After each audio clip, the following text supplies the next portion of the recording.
following program may contain coarse language, suggestive dialogue, and discussion of violent imagery and sexual situations. It is intended for mature listeners who can tell the difference between facts and opinions.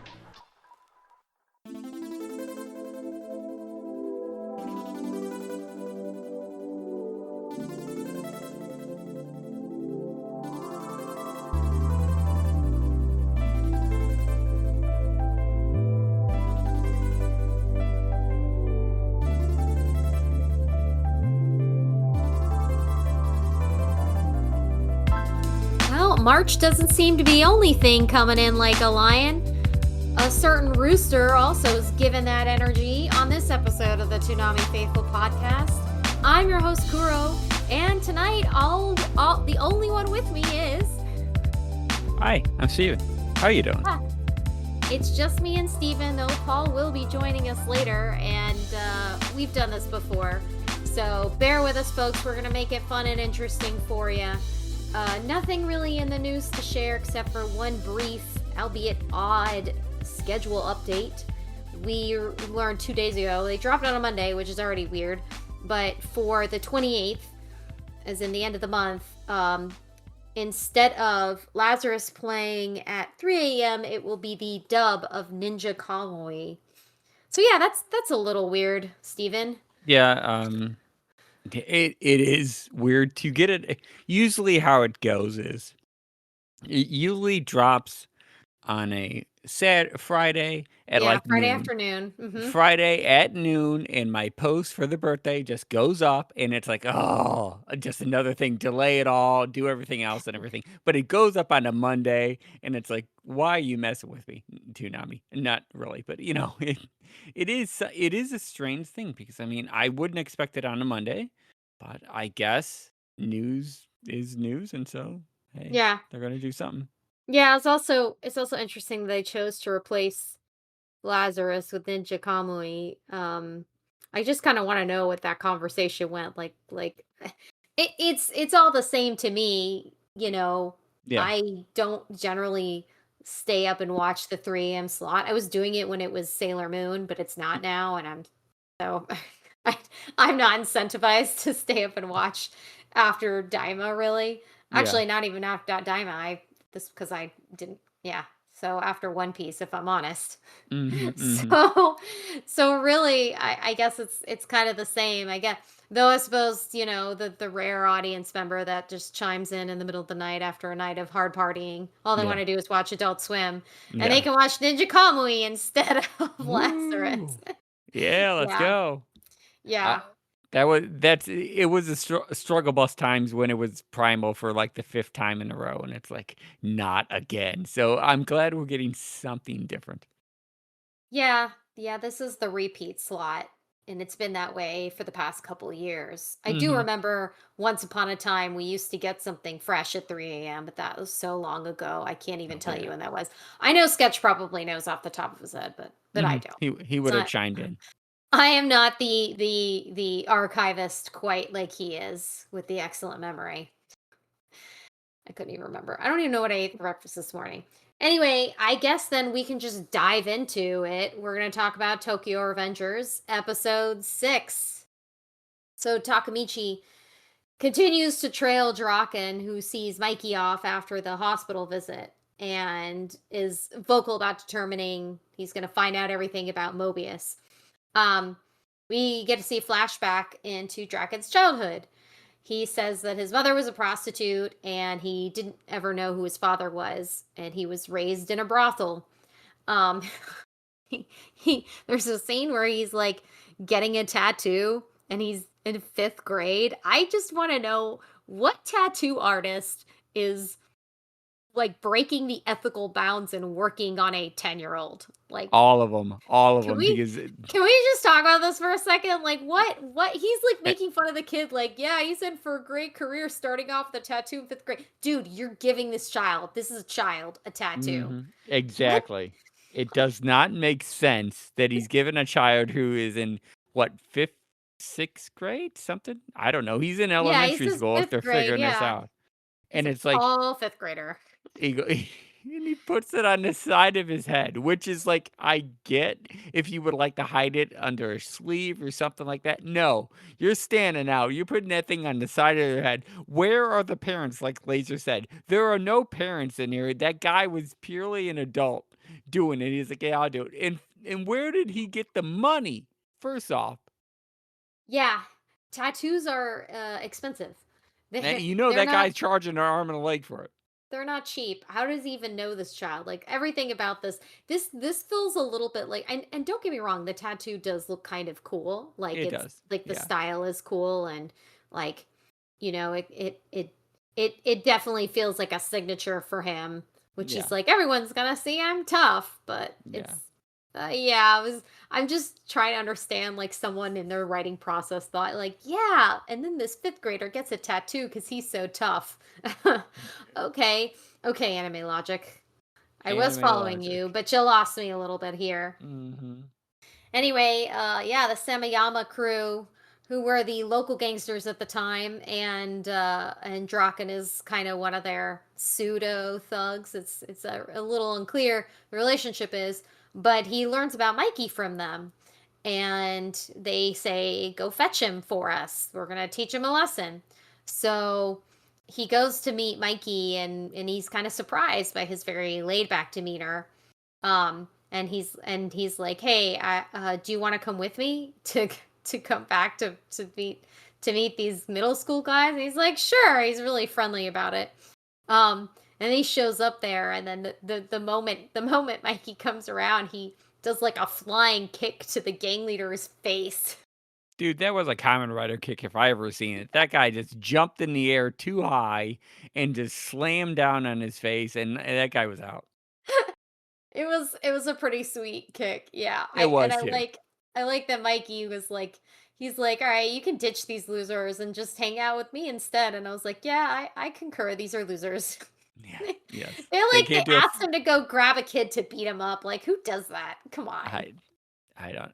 Those kids do. Wannabe gang activity, I guess. Um Yeah, so back in the present, which I think it's funny we don't actually see how Takamichi gets there. I guess he just tracks down Kid Naoto and forces a Yeah. handshake. And anyway, in the present, Takamichi and Naoto locate Nobutaka Osanai, who Naoto had learned was the former head of Mobius Gang. And we learn that he's actually now a timid construction worker. So they pull him aside for lunch and they try asking about the events 12 years ago, and it seems to trigger a rather traumatic reaction. And at first, Osanai seems reluctant to tell them about what happened. Eventually, he does admit to the fight and states that there seemed to be some internal trouble, which was just part of his big plan, and I quote, and then refuses to say more. It seems that someone was plotting to set Tomon against itself, with the conflict of Mobius being the triggering point. Um, yeah, that was kind of the takeaway. I don't know why the cop didn't just force him to say like you're a cop, just interrogate him, make him Let's make him talk to say him. what Yeah. happened. Yeah, Yeah. like he's timid, he's a scared dude. Like I'm pretty sure if you looked at him cross-eyed, he'd probably tell you everything. I like that there's like this ongoing reference to some big bad, like just part of Mhm. his plan. I'm Yeah. still convinced it's the one character we haven't met in all this. Yeah. I forget what his name is, but oh, it'll come to me. I'm convinced that's who this is about, and it's not someone we've already encountered. The character that you just see in passing when what's his name, when Akun jumps off the roof, Mhm. that dude. Oh, him. Yeah. Yeah. Yeah. Yeah. Okay. Yeah. I forgot his name. Yeah. It'll come to me. And anyway, uh so Hello, Takamichi Fabian. Takamichi goes back in time to try to convince Mikey not to go through with the fight.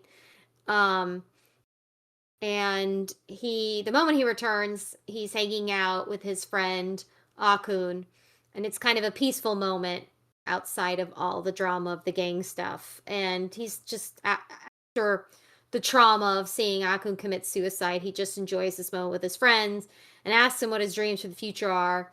He reveals that he thinks he wants to do hair, which is okay. Yeah, Hey, dude. you know what? Live your best life, dude. Yeah, follow your dreams. So he's really supportive as a friend is, and the peaceful moment passes. Takamichi jumps off and runs to where the gang members are and begs Mikey and the others not to follow through with the fight.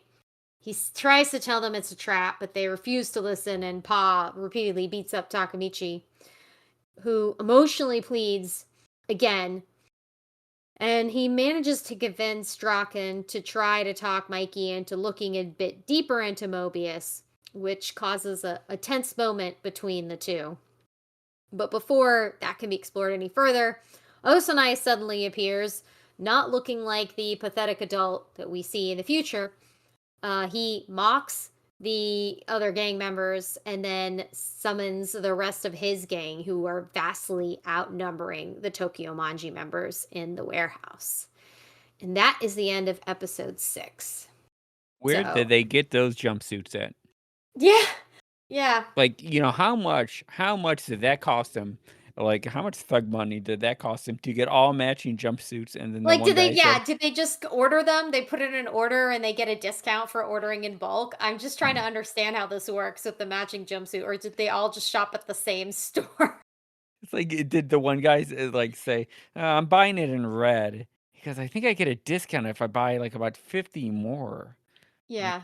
Yeah, and he's like, "Oh, darn it, man." It's like he originally just wanted to buy that thing for himself, but then he's like, "Man, I think if I create a gang, I can get 50 more of them and get a discount on everything."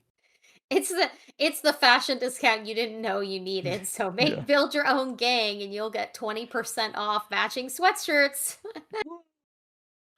I love that. Funny non sequitur. Yes. Yeah, so Well, Fabian has joined us a little late, but we're happy to have him. We're talking about Tokyo Revengers, and we just finished the recap. What are your thoughts about this latest episode? definitely interesting in regards to like getting insights into the two main characters of the Tokyo Manji gang, be it Mike and Dragon.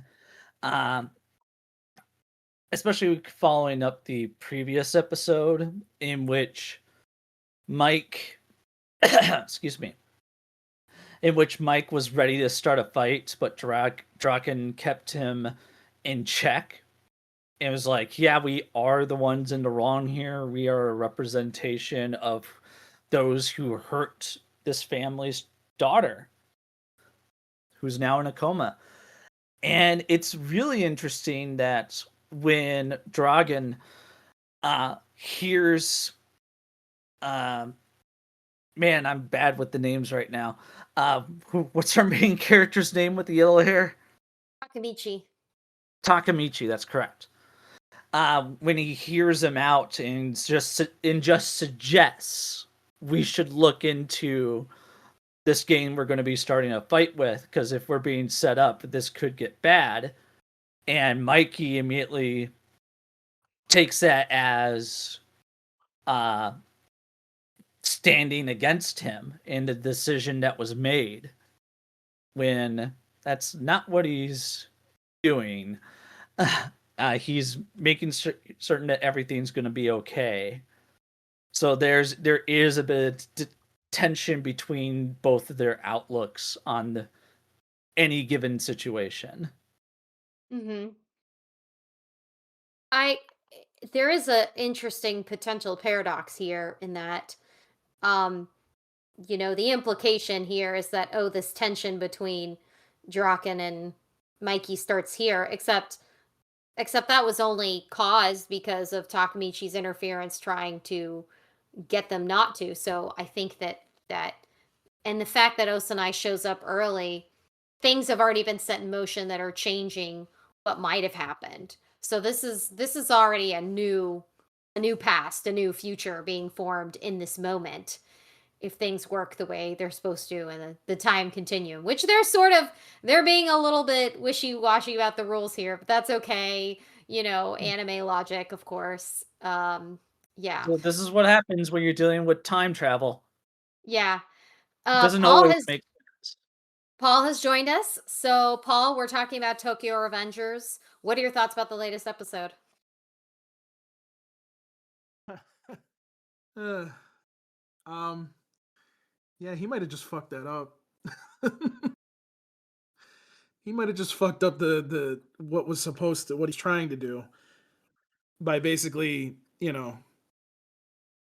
saying to him, "Hey, you can't do this. This is just going to end up in the wrong way." And I yeah, like that he did say he thinks it's a trap. He's like, I can't tell, because a lot of times characters like won't say anything, but he's very clear. He says, it's a trap and I can't tell you how I know that. I can't say how I know. Like that's the best he could have done. You can't be more clear than that. I just don't understand like why all of a sudden Mikey's like, angry at Draken when Draken's like, "Hey, why don't we listen to him? Let's look at this a little bit more before we do anything." I think he But feels he's an honor-based dude though, and this feels like a matter of honor for him. yeah, I Like mean, them responding to the gang activity is a matter of honor. And so for Draken to say, let's put the brakes on it, it's like, are you challenging my what I think is the right course of action? I've just well, said in front of my whole gang that we're gonna avenge this guy's girlfriend, and you're telling me we should just not do that? Like that's a matter of honor for him, and I understand it. I think it's more.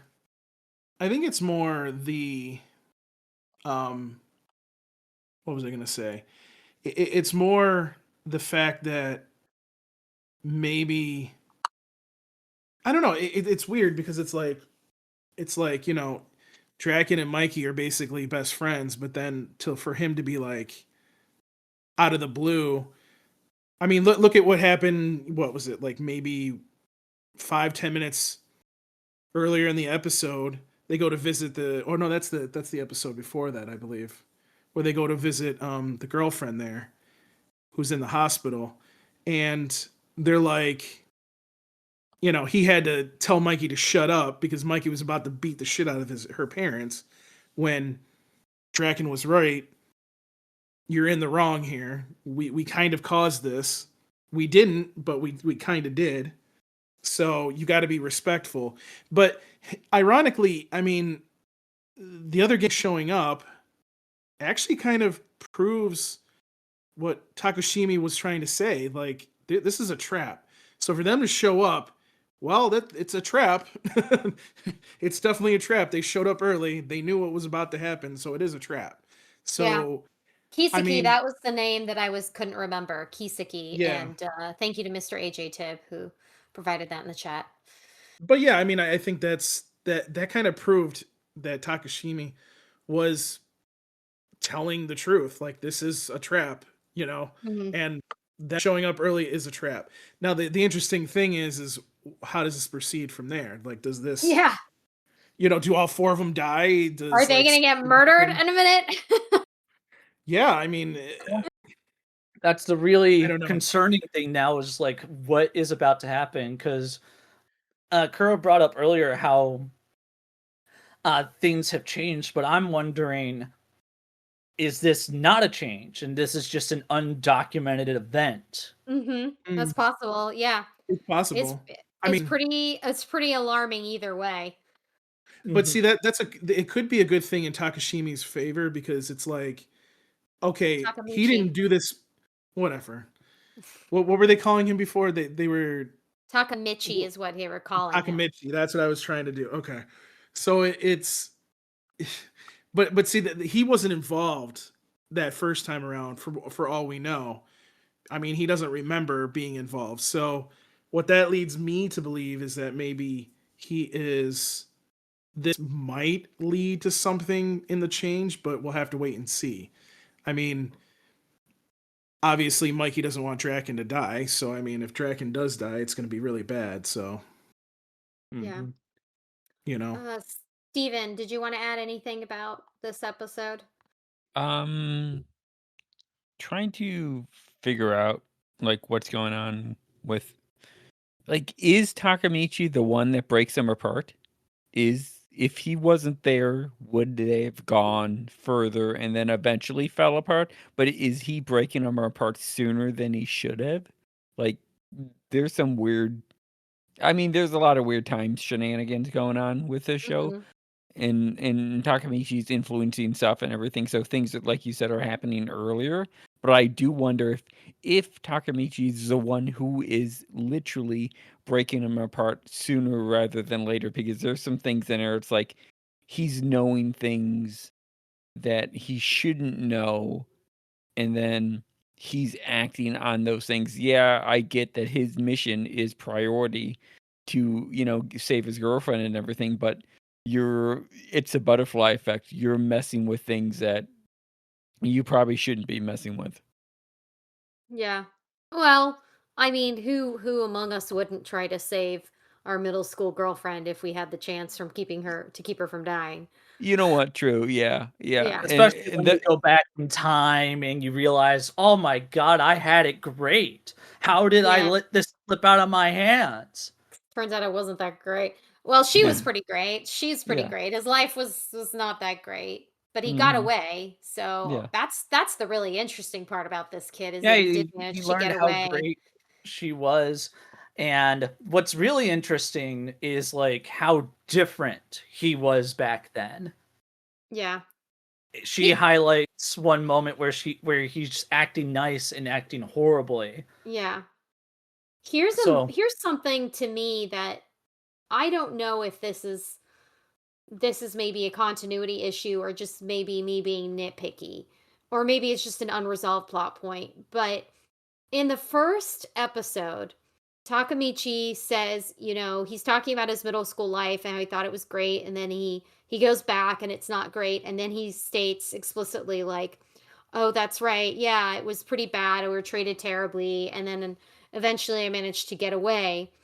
But in this timeline, obviously all this is kind of new, him getting in with this gang, but I'm trying to understand because if he's shifting back, at still some point he would get away. Why is that not part of his new memory? I guess I know we've kind of talked about how like maybe that's just, the timeline hasn't readjusted. That's the best I can come up with. But like it is I don't know. I'm I'd trying not to say think too deeply into it, but there does seem to be a couple of little plot holes here with how this all plays out. yeah, I'd say it's more like how his mind is transferring between the two timelines. Mm-hmm. And thus when he returns, he takes that mind of his takes over his younger self, and when he goes back, that mind is the only one that goes back and nothing else. Mm-hmm. But Possible. by the way, we can't skip over the fact that he basically almost slept with another girl, and now like That his was the girl's previous pissed at him. episode. Well, right, but he still hasn't done anything about that technically. So He's busy Not trying to to stop a gang war. I feel like his priority at this case is the correct priority. true, Not but when he mixing go up with when he Hinata.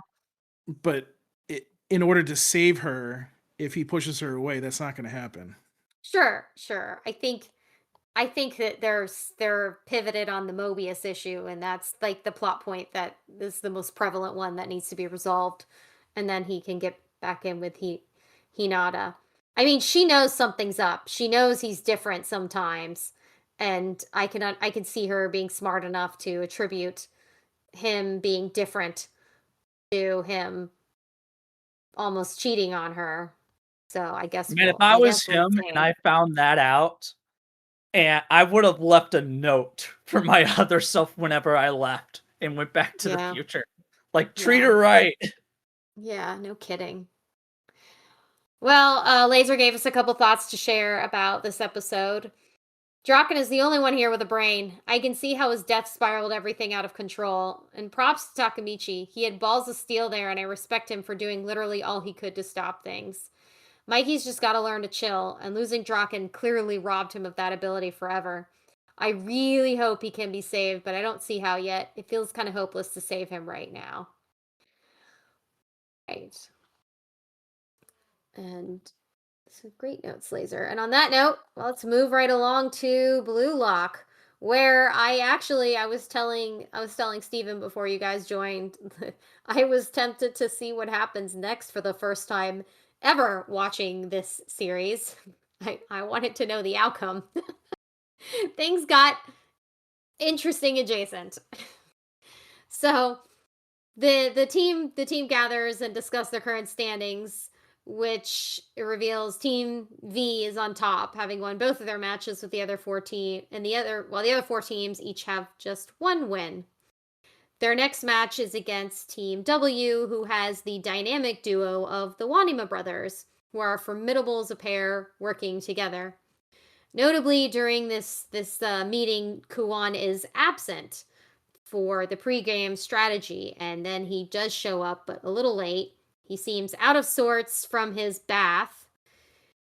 And anyway, they come up with a 3-player rotating strategy with Chigiri opting to stay on defense. He's still pretty notably not into this whole soccer thing, which makes me wonder why he's even here.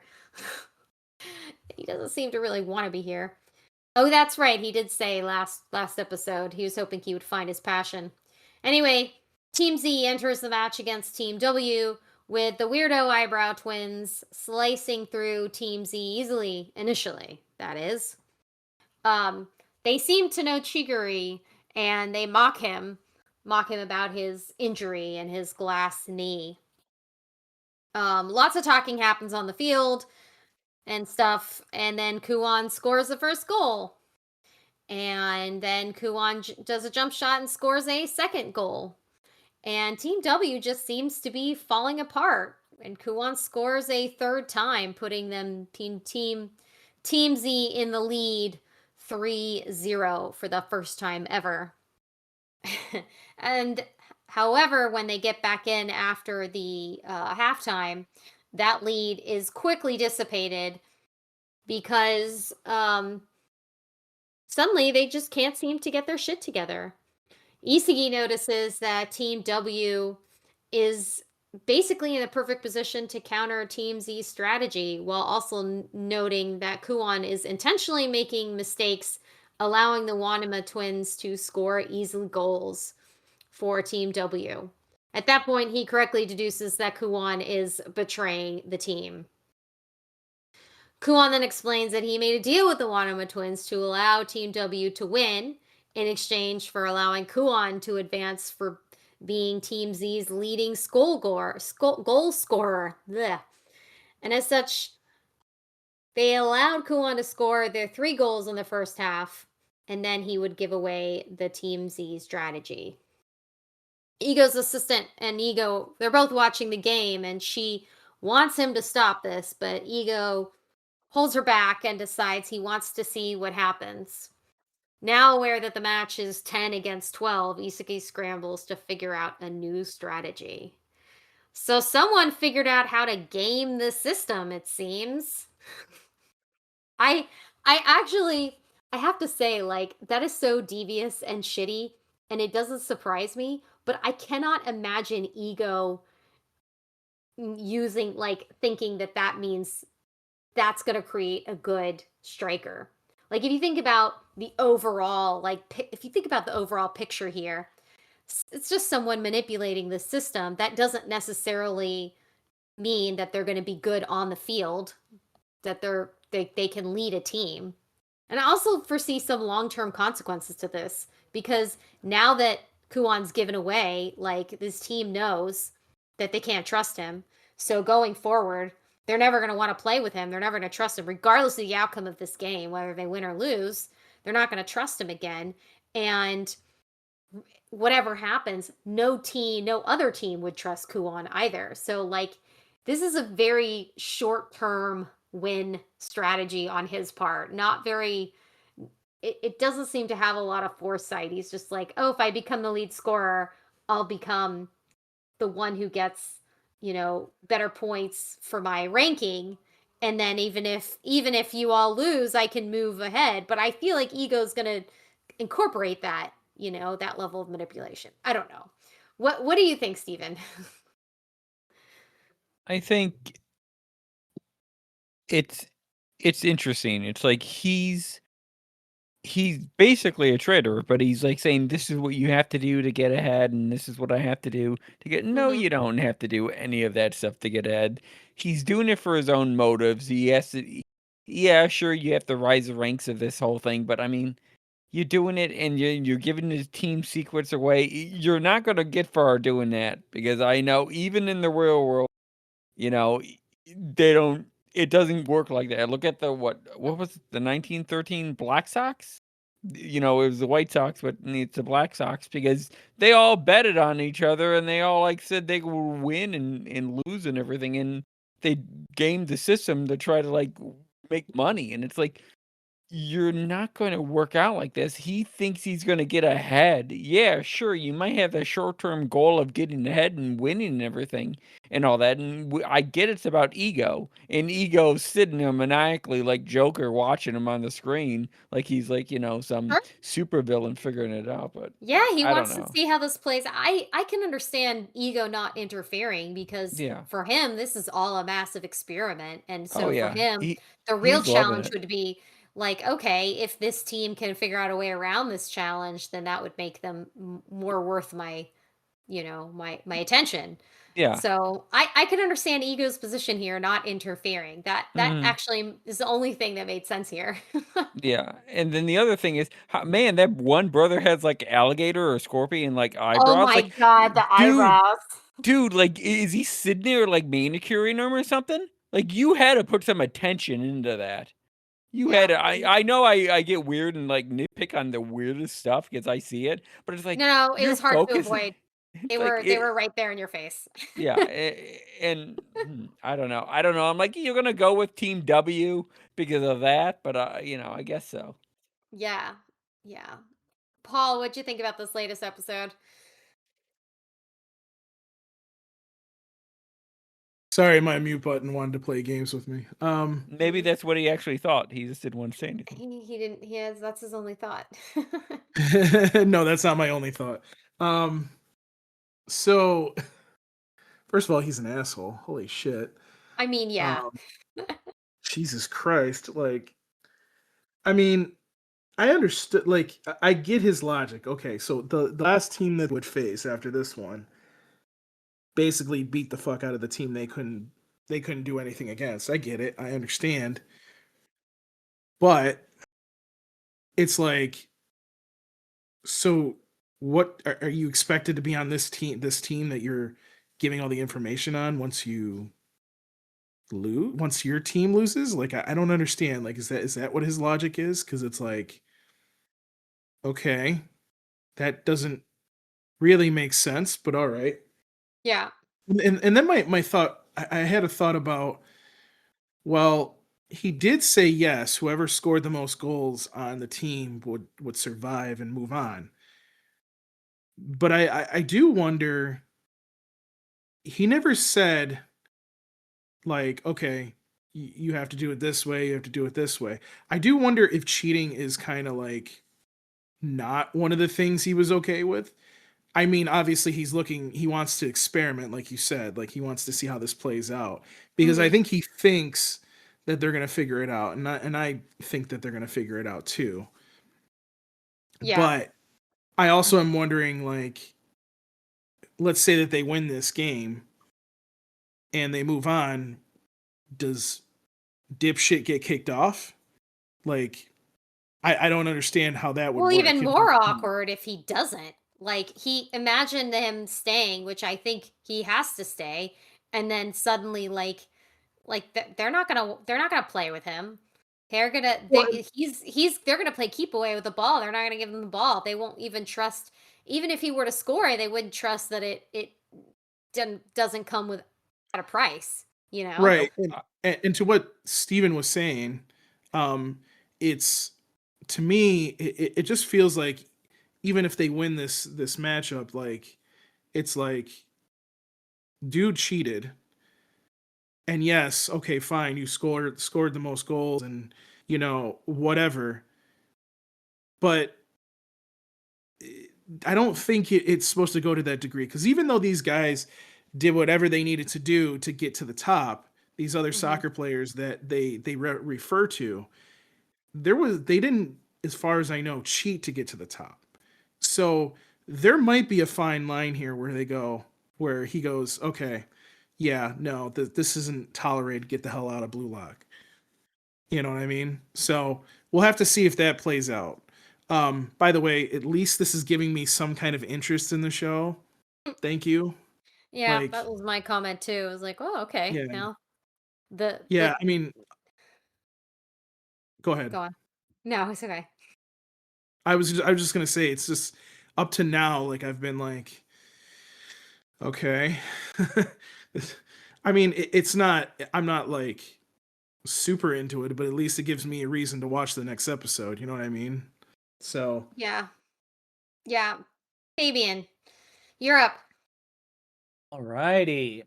So yeah, definitely an interesting situation that our main group is now in.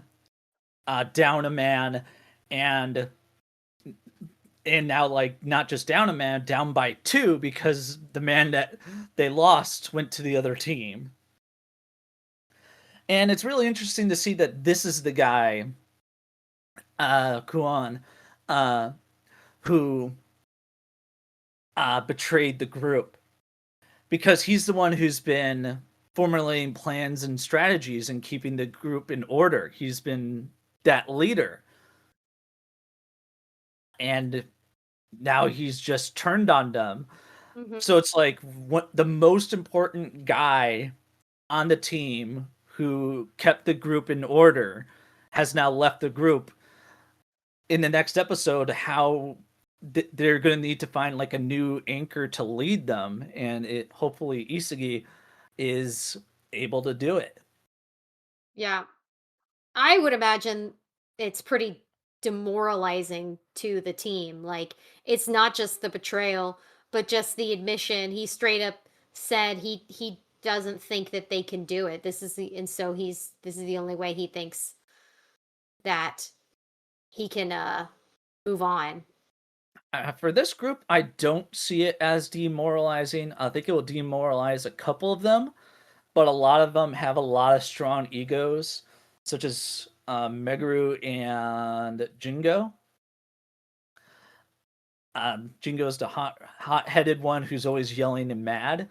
So if anything, it's just going to drive a lot of these guys to succeed and completely stomp them. Yeah. Yeah. There's a little moment too, which I think is kind of something worth noting, how Iemon, who is the goalie, has been the goalie for the past couple episodes. He's like, am I just going to be stuck playing a goalie? And he actually makes an excellent point. So how is he going to be ranked? How is he going to be able to move on and prove himself if he's only in that position? And, they're all, Isagi kind of is like, well, thank you for your sacrifice. But I feel for him, because he deserves to have a chance to play and score just as much as the rest of them. So I would like to see a change up to the cycle, and letting someone else sit in the goal and give Yamon a chance to flex his striker skills. But who knows? I don't know. It could be the move. Yeah, Because there's two things. Maybe. Two things that they have an advantage of over Kuan. One, they haven't yet formulated a strategy around Iemon, as you mentioned. He hasn't been out on the field. He's been mainly the goalie. I don't remember what his weapon is, but they could quickly devise a plan around that. And the second thing in line with that is Chigiri. Yeah, he knows the Wanama twins. He's played with them before.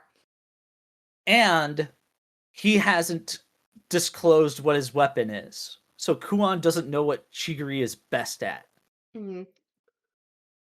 Yeah. Yeah, it's an interesting dilemma for Isagi to figure his way around, and it certainly would make his team come out the stronger if they were able to overcome this challenge. But yeah, like fuck Kuon all the way, through everything. Because seriously, that's such a dick move, man. That's such a I'm dick move. surprised he Like didn't do a betraying your whole team. double betrayal and not switch teams. I That just would've feel been- like after this, like if they kicked him in the face, he would deserve it. You know what? Well, Yeah, I mean, I want to see him lose because that would be the fun thing. See him lose, get him kicked out, trying to come back in, and then they give him like a paint bucket for that blue paint and start painting the walls all blue. I want to see that. I would like to see his ranking not change. That would be satisfying. That all of that manipulation and betraying his team ends up giving him no advantage. That would Or his be ranking very goes down. satisfied. Yeah, his ranking goes down. That's a good one. Yeah. Because Yeah. his goals were given to him. He didn't accomplish them on his own merits. And Exactly. one thing I was gonna point out too is if they kick him out, they win and then they kick him out and then he gets kicked out of Blue Lock or whatever, that means they have to find somebody new, which I mean that could mean that the goalie doesn't have to be the goalie anymore. So I there's don't that think thought. Ego's going to kick him out. I think he likes the idea. I get the impression he wants to keep this wild card in just to see how the rest of the team reacts. And like him doing this also unlocks the possibility that anyone could do this, and this could really undermine any team trust, not just for Team Z, but any other team could come to this Because you can conclusion. imagine other people's made the same realization as Kuon and just tried doing the same type of thing. Yeah, it's possible. But like as we pointed out, this strategy does not have longevity. It certainly could blow up in a lot of different ways, and they don't know what is what Ego uses as part of his ranking system, whether or not that would actually qualify. Like this is a big gamble in my opinion. It's an interesting one though. I really would like to see how Kuon gets his comeuppance though, because that will be an extremely satisfying one. If he does, who knows? I guess we'll see. Because now they have to overcome this challenge. So there it is. Interesting adjacent. You got me, Blue Lock. I want to see what happens next. I actually do. You got us for one more episode. But Yeah. only one more episode. One more. I like It's to like, see. I I like to pulled see up Karma the, come like, back around. character names so I wouldn't have to ask for character names anymore. And I got the images and I'm like, yeah, there's actually a reason why it actually wouldn't be a surprise that Kuon betrayed the group, because I believe he has the character design trope of a snake. Think of Jin from Bleach. Yeah, I guess he does kind of look. I guess you could kind of see that a little bit. Makes sense. I can see it a little bit. All right, Yeah. so where's Ichigo? Yeah, yeah.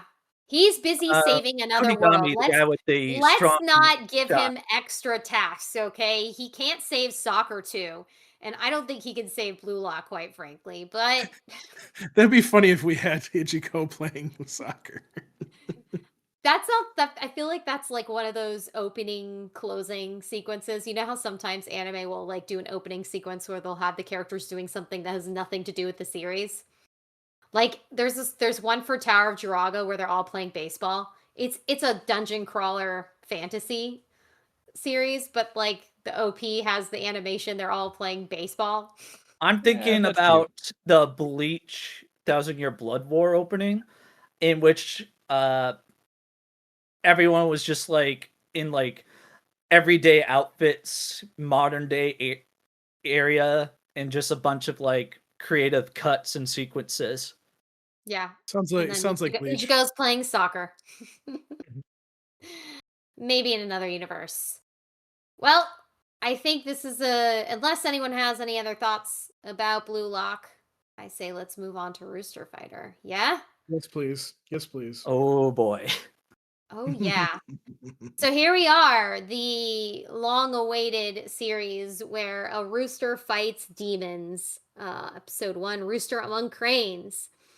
It begins with a multi-headed female demon invading a city, and she takes a boy who's about to consume him when he is mysteriously rescued by the foot of a rooster. And the rooster then seems to go alight with some kind of superpower and goes in to attack the demon. And then we skip back to 1 year prior, where we have chickens mating. Such a weird fucking opening. I've seen chickens mating before, like in my yard, and it's funny that they tried to make like the sound of the female chicken pleasurable. I don't know how else to describe the real thing, but like I was like, oh, well, this is giving me the massive cringe, but okay. Yeah, the Anyway, cranes were definitely raised here. yeah, something was. I'm The just thinking about rooster. the turtle. Oh. After this sequence where he abandons the hen, the rooster, who at this point is nameless, wanders the streets and seems to display an uncanny skill by hitting a bug out of the air with a rock, which he eats. Later, as he's moving on to a park, a child attempts to feed him fried chicken, and he's disgusted. Fun fact: you can actually do that. My hens will literally eat anything, anything. But this rooster has a much more discerning taste, and refuses it.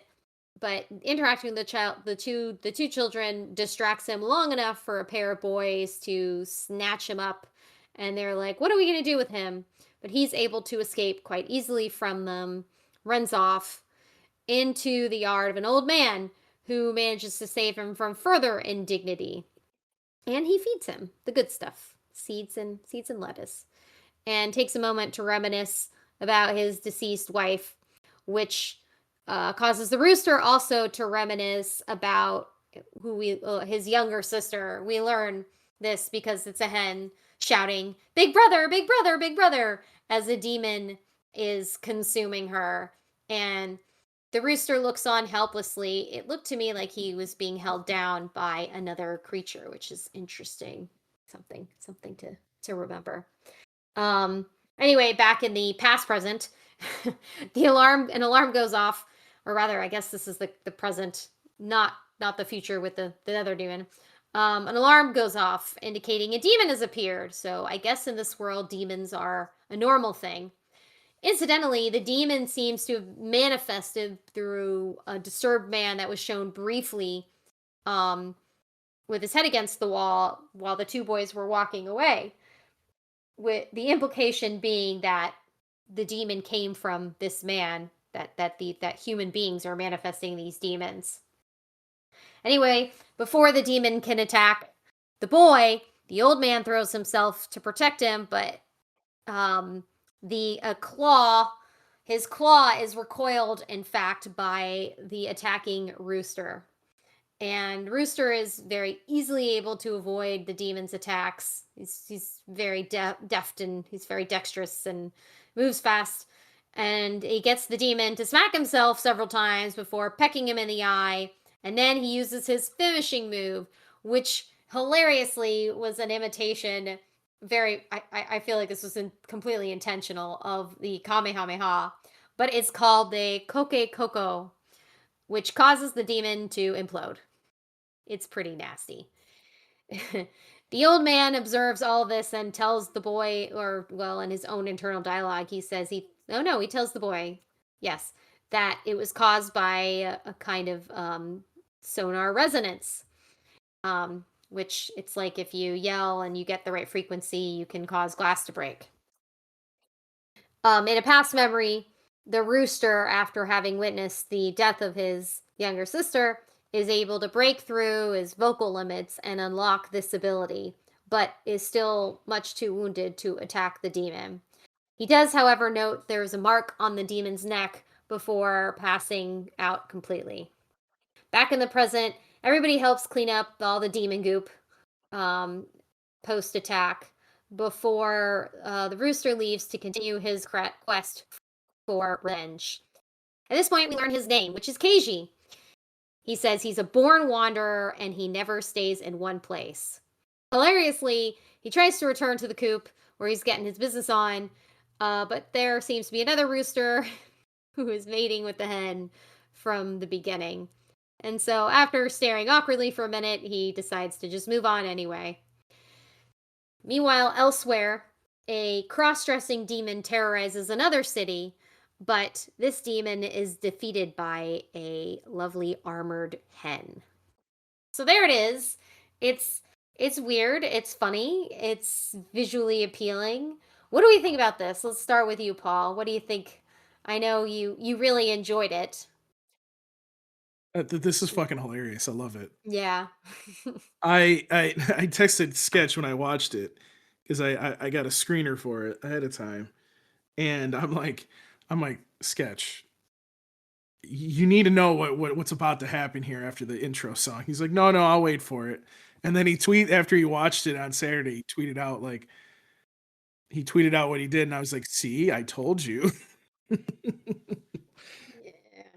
Yeah, I mean that was hilarious. The bigger thing that made me laugh even more was that scene at the end, at least, where the other roosters banging the hen. The That's actually manga accurate. Like it actually shows the exact same thing going on. So it's kind of nice to see, even though it's funny. Um it's nice to see the TV show and the manga working together as one. So Hopefully um that continues then for yeah, the that foreseeable continues. future. Um I don't know if I could have ever like put a Superman like rooster on my bingo card for uh for an anime, but I you know I as much as this is gonna sound weird, I'm starting to think, and I'm gonna have to watch the next two episodes because I also have those as well. Uh, I'm starting to think, just my opinion, but this might actually be the show that Adult Swim does well with. Um, I will say that there's been a couple countries where this show has been in the top 10 on Disney and Hulu Plus already. So it's definitely doing well.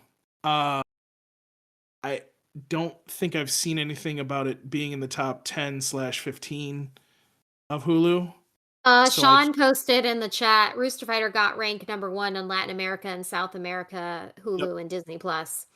Yep. Yep, that's exactly what I saw on X. So I don't know if I've seen it here. I was trying to say I don't know if I saw it here. Gotcha. That's what I meant. I'm sorry. So, you know, I mean, it doesn't necessarily mean as much, I guess, but at the same time it's like, huh, okay. Also, I'm gonna need Viz to maybe just advertise it a little bit more that it's an Adult Swim first, and then on Hulu Disney because I feel like they're pushing the other side a little too much more than ours.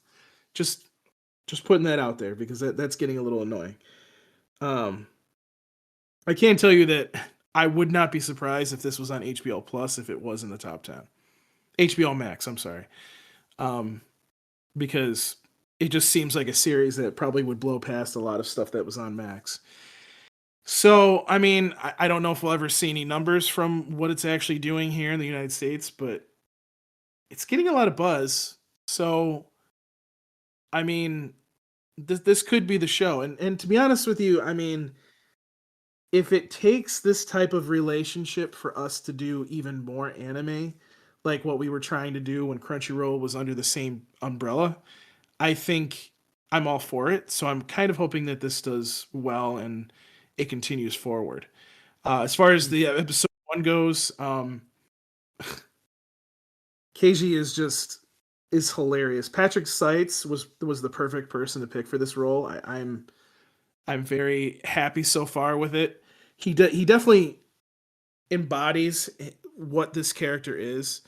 One word I used in my review was he's very stoic, but Do he's you also think that he's doing the rooster voice too? I was talking about that with Stephen before we started, if whether or not Seitz was doing both his regular voice, his talking voice, and his rooster sounds? That's a good question. I don't know. That's a good question.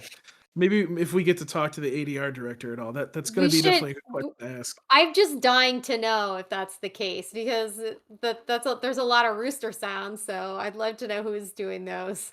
Yeah, so yeah, that would definitely be hilarious. I would love to know that myself. So yeah, I mean that's kind of where I'm at with Rooster Fighter. I just love the fact that it's like you don't, and maybe it's gonna get explained, or maybe it won't get explained. Um, but um, it's like it basically is. If Superman had a rooster, this is the rooster. I'm sorry, but that's as funny Super as that rooster. sounds. Exactly. So that's basically what it is. Like if Superman had a rooster, and this was from Krypton, there's your rooster. Honestly, I was and just it's thinking funny. Black Canary. What were you saying? I was thinking Black Canary.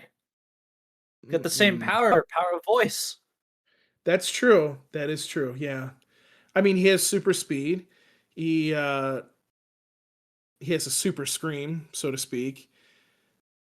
I think he has like some kind of super kick in this episode too, if I remember correctly. Uh, but yeah, I mean, it's just hilarious. I would like to know like where these demons are coming from, but the way that the show is rounding out, it kind of doesn't really matter to me at the moment. So, I guess we'll just go from there. I think it's interesting that these humans mutate into demons. That's an interesting little world building tidbit there. I wonder I where mean, that's going. I don't. Again, I'm gonna watch the next episode, so maybe the next two episodes, so maybe it'll give me some clarity. But the weird thing that I'm starting to think is happening is something happens to these humans that I mean, you saw the one dude where he's like, what was it? Like he was complaining about his job, and he was like, it looked like he was having Gotta make the quota.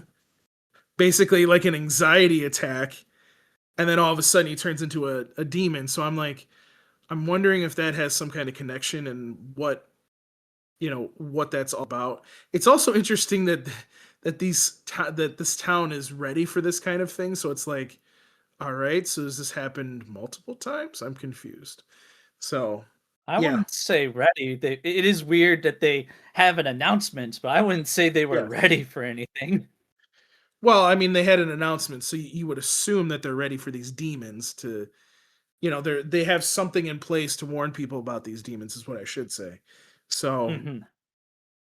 I don't know. That's an interesting thing too. So, and obviously we have a female rooster now showing herself at the end of that episode with some kind of uh, taser. She's got like, I she built herself some tech. She's Yeah. very dexterous for a flying I hens mean, here. I love it. we do see her and Keiji in the intro, so I mean, we'll see Yeah, how she's that obviously an interaction important goes. character. Yeah. Fabian, what were your thoughts on the first episode of Rooster Fighter? I would say I'm a bit indifferent on it right now. I think it's silly. Most definitely silly in regards to it just owning its premise right now. It's a rooster that fights demons, and this rooster is super stoic and macho, and dude got cucked. It's just silly. Oh my god. I can't believe you said it. I wasn't gonna say It's it. like, what else can you say? It's just like it's like uh uh like the promotional material is also making jokes about cock. I'm like, dude's got some big Oh, cock I mean, energy, but yeah. Wait. Well, they should. I feel like they should absolutely explain. This is Adult Swim. Like this absolutely tracks. I think this whole thing is just the most Adult Swim they could do. Seriously, it was made for Adult Swim. The absolutely. talking fighting rooster, the weird like chicken mating, the ultra serious versus the ultra comical. Like it's With definitely Adult Swim vibes. Without a doubt, this is an Adult Swim show. Like this is if Absolutely. you're looking for a show, if Toonami wasn't around and you It were could gonna put an play anime on Adult Swim, this is it the could play show. this. Yeah, they could absolutely play Exactly. this on any prime time, like Adult Swim specific time, and it would fit right in. Which is I think Mhm. it's a good thing. Yeah. Yeah, definitely not a bad thing at all. Yeah. Yep. It's definitely the most interesting thing is just like the over the top, sad, tragic backstory. But the thing that I'm actually interested about it is how apparently I'm gonna call it his lungs, his rooster lungs, This little voice just like box. broke, expanded, and allows him to do this extremely loud blast of sound that is enough to cause a resonance in demons and make them shatter. Yeah. We've left reality a long time ago, Fabian. I don't know if you noticed, but people to mutate into demons, so we've already left reality behind here. Yep, and that's the other thing in regards to that. It's just like uh is it just the negative thoughts of obsessions taking over and causing the change, or is that just creating an opening for a demon to take hold of this person? So it'll be interesting to learn like what the mechanics behind that actually is. You know what that reminded me of actually? I don't know if anyone's ever played the Tales games, but Tales of Zestiria, how malevolence causes people to mutate. Zisteria And and Bazeria. Zisteria was yeah, the most recent yeah, one I completed. Zisteria, like the way malevolence mutates people into these bad dark creatures. Like I was just thinking about that when I was watching. I was like, I've seen this model before. This demonic mutation. So Mhm. I don't know. I'm not even sure that's relevant beyond um us the viewers recognizing it, because Mm. it doesn't change, the core fact that this future team of demon fighting chickens are just gonna do their thing. They're gonna fight these demons. Like it would make sense to me that this not be a necessary deep lore for anything other than us to observe that this could be like an endless problem that these chickens have to deal with. Yeah, because right now, that's correct. Because right now, our main chicken hero, the rooster KG, Hmm. uh, he's on a revenge quest. Yes. He's looking for a specific demon with a specific mark on its neck. Hmm. Yeah. Steven, I hope you had some positive thoughts or negative ones. All are welcome here.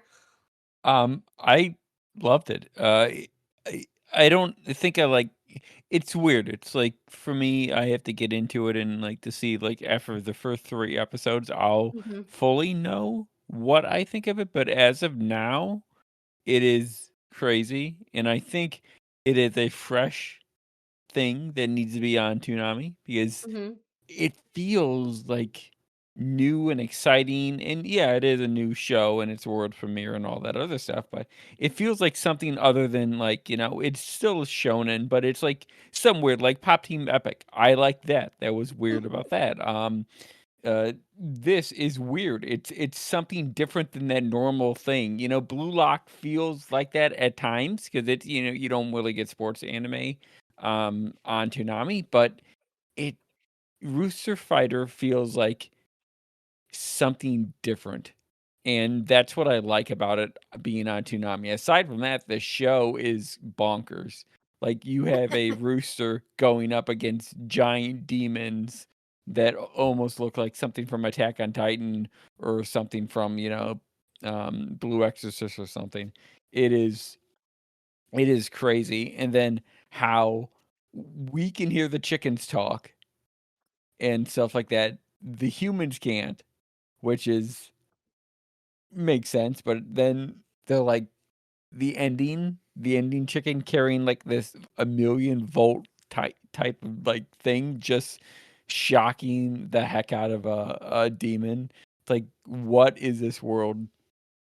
What is happening in this world? And does it really matter? No, it doesn't. It's bonkers. It's Yeah, crazy. it doesn't. It, I, it I agree. I'm not sure it does matter. It It's doesn't matter. weird. You're just watching a story about a rooster Yeah, going, on a revenge quest or whatever, trying to find something, and he's like, "I'm going to do this. This is my job." He runs all over the face of the demon and pecks his eyes out.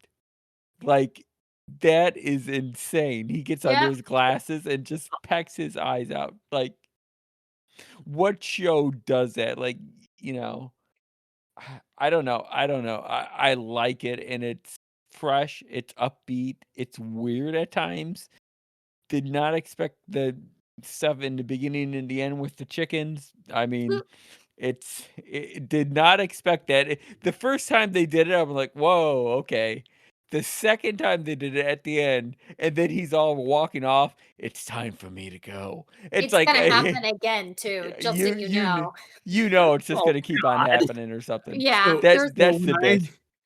I I said in my review, don't have your children around when you watch this. That's the exact reason why.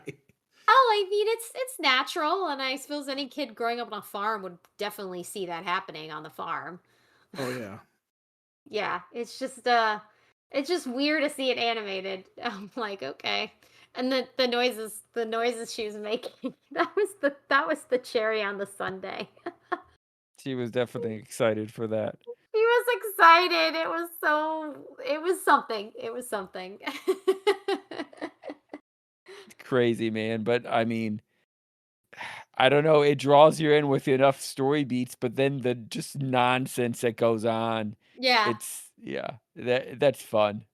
That's the fun stuff. It just feels weird to have, like, some animal and not, like, a human or something as, like a main character. Just some weird little thing doing it, and he's overcoming all these everything. And then having, like, Patrick Think of Seitz something doing that it. did Yeah. something similar, and the closest I can get to it is My Gym Partner's a Monkey, Oh, in which yeah. they trapped one of the teachers or faculty in a room, and our main character, Lion, uh, just says, "Just put him in a room and something will happen." It's like that's the closest I can think of something similar happening off the top of my Uh, head right now. yeah, Kuro, I do wanna know if all the chicken voices are voiced by their respective voice actors. That would be so good if they did that. I mean, and Patrick If we Seitz can and all get the characters the did an amazing Japanese job. dub, Yes. Yeah. if we can get the Japanese audio, we can compare and see if the audio for the chicken sounds are different. Oh, I'm almost certain they would be. I'm pretty sure they would be because they would need to time all that stuff. But it's just Yeah, and I'm there's just also the really differences curious. in Japanese onomatopoeia for animal sounds. Like the obvious example is in Japan, a frog goes gero, while in more Western speaking countries, a frog goes ribbit. Well, his finishing move, it's Koke Koko, which is meant to be representative of the sound a rooster makes in Japanese. Huh. If you ask a child what does a rooster say, he's going to say cock-a-doodle doo. So, I think that that's exactly what you're saying. That would be the onomatopoeia of that sound. So, the pecan that he's doing is definitely English. Ah. This is my terrible attempt at voice acting. I also, because we didn't really talk about this, I just thought this was so funny. His finishing move really, like, it really hit into the Kamehameha. It was so deliberate. It was so funny to me. That was probably my favorite moment of the episode, where he's like building up his finishing move. And he's trying to sound like it's very shonen. He's got his getting his Goku on. I'm like, you go, big rooster, you go, dude. Favorite moment for me. Yeah, I can't say I would seek this out outside of this show, but this is fun. It's funny. It's pretty fresh. It fits in pretty well with Toonami. Like I have to say though, and I know like please don't groan when I point this out, but I can't help but notice that the block is currently a massive sausage fest. Oh my god, it is. Yeah. It's a big sausage fest. And I'm kind of missing a little femininity here. I mean, I need I don't think Yeah, I don't think that's my Hinata, she choice. stood her ground against the gang members of Mikey and Dragon. Like, sort of, but she also she's got the feels like tenacity, but she feels a little to me like a plot point for Takamichi to work through. She's not there for herself and her own character merit as much as she is to move his character along in the Yeah. story. So like, and this isn't a whole blanket assessment of her overall. This is more of an observation about her presence as opposed to like a female character standing on her own in being a central character. Like I know obviously they brought this hen in, but still like if we're taking a step back from the block, we got a pretty massive sausage fest here. I'm hoping this will shake things up. I know in Dawn to Dawn that'll provide a little bit of equilibrium, but it is kind of Yeah. funny to me. Like all the cock jokes we can make, this was the most obvious one to me. Mhm. Yeah. So yeah, I agree with that. In terms of like the gender representation and prominence, that we right now we have that imbalance. Hmm. And that luckily with Dawn to Dawn season 2 officially coming by the end of the month, Hmm. excuse me, we're going to get a lot more of the prominent female characters. And as mentioned, we got a hen at the end of this episode for Rooster Fighter, and she obviously can hold her own. So it'll be interesting to find out like how she fits into the cast. Hmm. Yeah.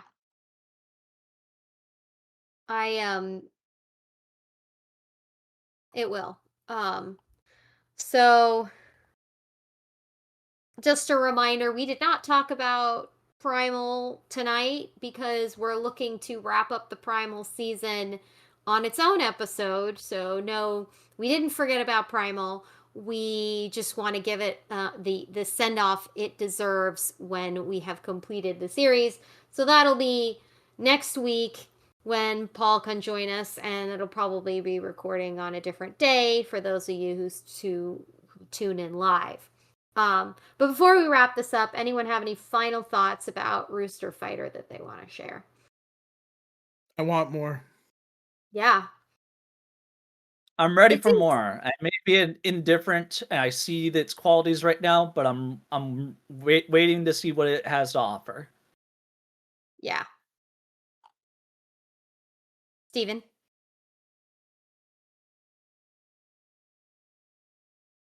I like it.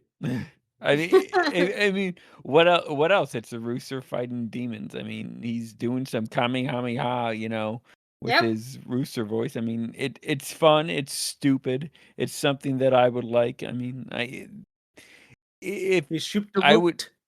yeah, I would say if you have a chance to watch it on any streaming platform, it's on Adult Swim, it's on Hulu, it's on Disney Plus. If you have a chance to watch it wherever you are, just that one episode, I can guarantee you it might not draw you in, but that will be the best first episode you will ever see. Some bold words. I like it. Yeah.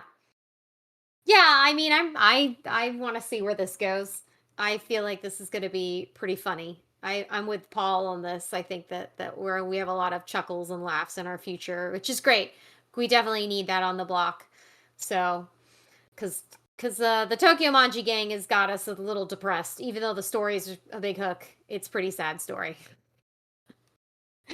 And I'm pretty ambivalent about Blue. So we got some action here. We got a funny, different hero. Let's see where he takes us. And no, I did not inundate you with cock jokes, but I think that's totally Sketch's game, and I'm not going to rob him of it. I want to give him the opportunity to throw them in when he feels it's appropriate. Let his pun vibe flow. So I mean, at least he wasn't being cocky. Get it? Yeah. Yes, I get it. Thanks, I will Paul. groan for that. I had to make one joke. I'm sorry. Good job, Paul. Okay. Alrighty. Thank you. If you do have thoughts about this episode or any other episode, or in general, just about stuff on Toonami, you can email us at podcast@toonamifaithful.com. Feel free, if you don't already, to follow us on Facebook /Toonami Faithful Podcast, and on Twitter, specifically for the podcast, @Toonami Podcast. You can listen to this on just about everything, including Apple, Castbox, Deezer, Google, iHeartRadio, Overcast, Podbay, Podbean, Podcast Addict, Radio.com, Spotify, and TuneIn. You can also find this episode and every past episode of the podcast streaming online, including most recently, we did the finale of Bleach with Darrell, who has not joined us for quite a while, on soundcloud.com/Toonami Faithful Podcast. You can get the latest news by following @Toonami News on Twitter and on Blue Sky. You can also read the news, views, and reviews on our website at ToonamiFaithful.com. And if you'd like to help us out with running the website, you can subscribe to the Toonami Faithful Pass at patreon.com/Toonami Faithful. So, Fabian, where can they find you? You can find me on YouTube, Twitter, and Blue Sky under the username Faboover. And that's about it. I'm still working on things, but things have been busy for me lately. Sure. It's springtime. Everybody's waking up, getting into the swing of things. Steven, where can they find you besides not streaming Hollow Knight anymore, I guess, since you finished it? Yeah, now I'm done with that. Now I'm working on. Hold on, what's that game called? It is The Record of Lotus War, D-Delete, and Wondered Labyrinth. That's a They have a Castlevania game? That's a game. There's a couple of them I know.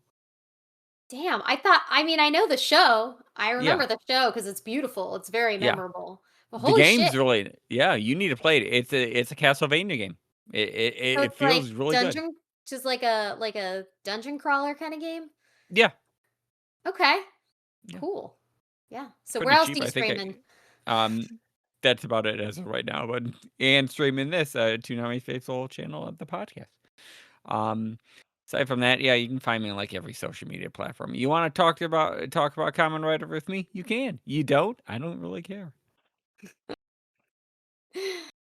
Paul, where can they find you? Steven, I care about you. Oh, that's so Just want to nice. put that out there. We all care about you, Steven. Oh, look at that. They're all coming around. All right. Well, when I'm not being cocky, see, I'm going to keep going with this. You can find me on social media, on Twitter, X, whatever you want to call it, @Pascrillo. Same thing with Blue Sky. And you can email me, paulpascrillo@toonamifaithful.com. And you can find me both on Blue Sky and on Twitter by looking for Happy Kuro Kitty. I am the one and only, as far as I know. That's me, Happy Kuro Kitty. Thank you so much for listening. Thanks for those of you who tuned in live for the Twitch stream. We greatly appreciate that. And we appreciate all of you who are listening via your selected podcast streaming services. We would not be able to do this without you. So your listenership does matter, and we greatly appreciate it. Thanks again. Peace, and we're out.